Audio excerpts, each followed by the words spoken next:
nowadays, even in a research intensive institution, you're going to be teaching, you're going to be working with students, and you want to think about what is it that I'm doing and how am I going about that. So people who are in PFF are at the formative stages of doing that. They want to be thinking and articulating for themselves, who am I really as a teacher? And that's an ongoing process. Probably for a lot of people it's not even verbal, if you know what I mean. It is something that you just kind of incorporate. But in the Preparing Future Faculty class or in workshops like that, students are trying to articulate that specifically. And we've seen, right, that you don't really know something until you can articulate it. Is that Liamson has got that idea. And in the same way, you articulate your teaching philosophy to yourself. It helps with your own professional formation. So that's what I mean by inside. The outside reason, of course, is that more and more, as I understand, more and more hiring committees are asking for not only a statement of research or research interest, but also a statement of teaching interest and a statement of teaching philosophy. Certainly here at Iowa State, everybody, when they come up for promotion and tenure or post-tenure review, has got their personal responsibility statement, which talks about their teaching, and asks for a statement on their teaching. So I think it's important in the formative stages. It continues to be important as people enter a professional realm, and internally or personally and externally to the various audiences that would take an interest in that. It is really interesting to think about what the most important components would be in a teaching philosophy statement, because those might change a little. They're at least going to change on the surface for every single person who writes such a thing. But on the other hand, there must be some kind of fundamental things that are going to be in there. So I think maybe the most important component to a teaching philosophy statement, the first one of all would be an honesty, an internal honesty with yourself. So that component is going to be to take the time to think through and determine fundamentally, you know, what is my identity as a teacher? What am I doing as a teacher? So it's really an attitude rather than a first paragraph or a second paragraph. It's more that fundamental outlook that you take. So the first component would certainly be that attitude. The second one then would be the time put into it, the thought. What would these elements of myself, what would these statements about myself as a teacher look like? How would I organize them? So all of that kind of happens when you're asleep, when you're in the shower, you know, at some other time. And probably, if I were doing a teaching statement for the very first time, I would just take notes as they occurred to me, and I wouldn't try to rush it. It's possible that in a class you've got to come up with one in 2 or 3 weeks or something like that, but for the one that is true to me and good for outside people to look at, I wouldn't want to rush it. Then beyond that, the sort of affect or the attitude that you bring to the writing, I do think it's extremely important when you've written it down to realize who your audiences are. And I've mentioned already that your first audience really sort of is yourself as you're developing your ideas. Send a teaching philosophy statement to a hiring committee or with a dossier that is going to help you get an academic job. It is probably not a good idea to be scolding the senior faculty who will be reading that dossier as to how they ought to teach. And because of that, it really needs to be personal. I do think that a lot of people are still very leery of using the first person, right? First person in many of our disciplines still doesn't play much of a role in, you know, in academic writing and professional writing, reports, proposals. Often they won't use I. You have to use I.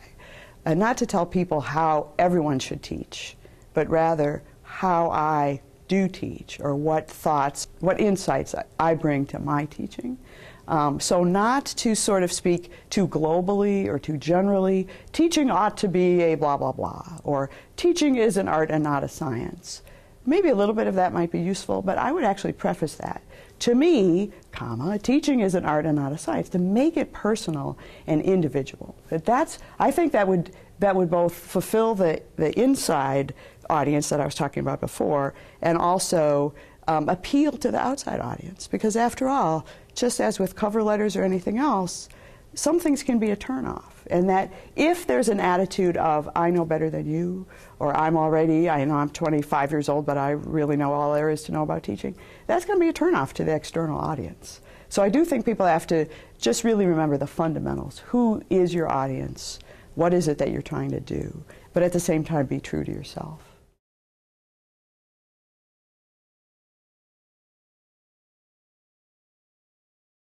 It's difficult because of something I mentioned before, that it's hard for some people in some fields to use first person. It's hard because it seems like boasting. And I've spent more than 20 years at Iowa State University. We do Iowa nice extremely well.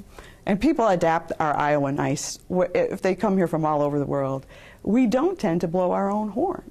And there's a little bit of horn blowing involved in writing that statement. You have to feel confident, and you have to show that confidence. This is who I am as a teacher. So I think it's hard to get started because of the lack of confidence. It might be hard to get started because this is not a usual genre that we write in. And then the notion that the stakes here might be really, really high. Do I get a job or do I not get a job? Do I get a job where I'm a good fit? And a lot might be riding on the external portion of that statement. So a way around that would be to write and write and write and write. Lots of drafts.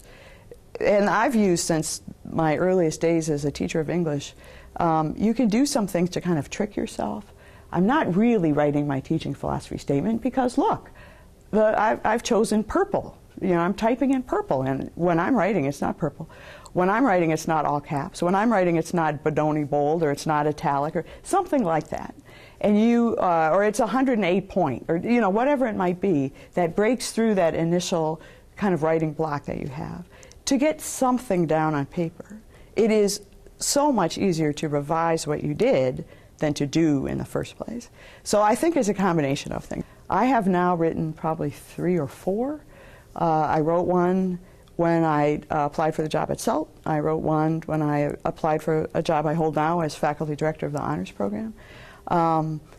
The jobs influenced what they looked like, and my stage of career, my life stage, determined what they look like. And so maybe that's the most important thing to keep in mind if you're going to try to get away from, if you feel that you have writer's block, or you feel that it's hard to get started. This isn't the last word about yourself as a teacher. This is the first word about yourself as a teacher. There's going to be a lot of words.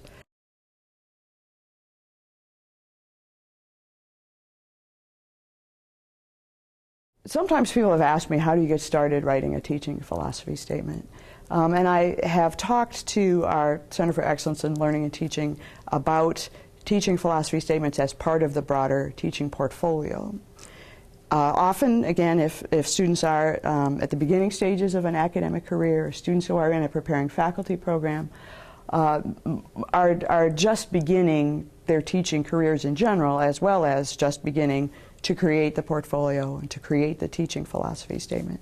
So I do have some questions that I offer or share that I think are good ways to get started, not necessarily getting started with the writing, but just getting started with the thinking. And my favorite one, I think, is imagine that you're retiring and people are saying really nice things about you and what a wonderful teacher they are. What are they saying? And people have responded positively to that. People have specifically told me, oh, that one's kind of funny, that one's sort of neat.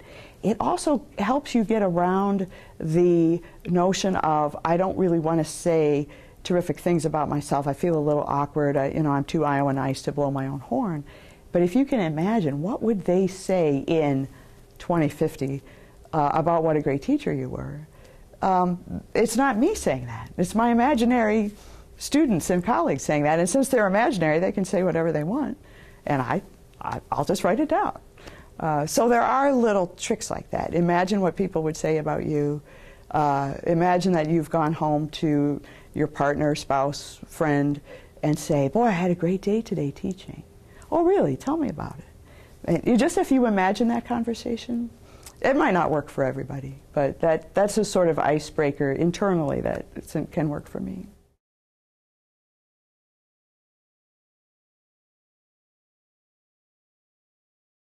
When When you think about how long a teaching philosophy statement should be, I think you run into a couple of different roadblocks. One is that because teaching philosophy statements are unique and specific, they probably are going to be different lengths.